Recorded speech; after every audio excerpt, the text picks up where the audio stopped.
Hi, I'm Victoria, and this is my story. I grew up in a Christian home in Missouri, and for as long as I can remember, I've gone to church and followed all the normal Christian rules. I got baptized when I was only 10 for all of the wrong reasons, and when I was only 13, my family moved us to Kentucky. When I moved and began to make new friends, on the outside, everyone saw me as the Christian friend, but on the inside, I had a lot of doubts that were constantly growing. As high school began, I started to deal with depression, and my doubts turned into an anger towards God.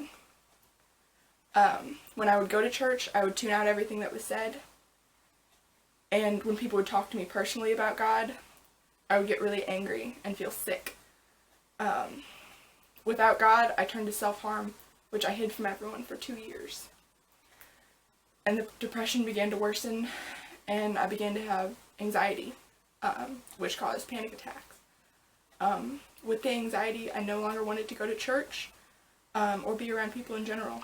So I kind of surprised myself when senior year I decided I wanted to go to DNOW, which was a youth retreat with my church.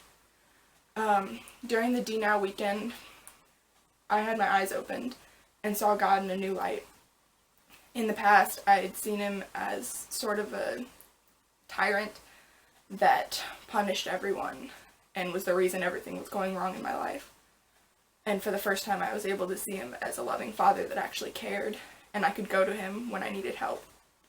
So after the DNOW weekend, when things would start to go bad, I would go to God in prayer, which was really weird at first, because I had never done that. I'd only prayed at meal times.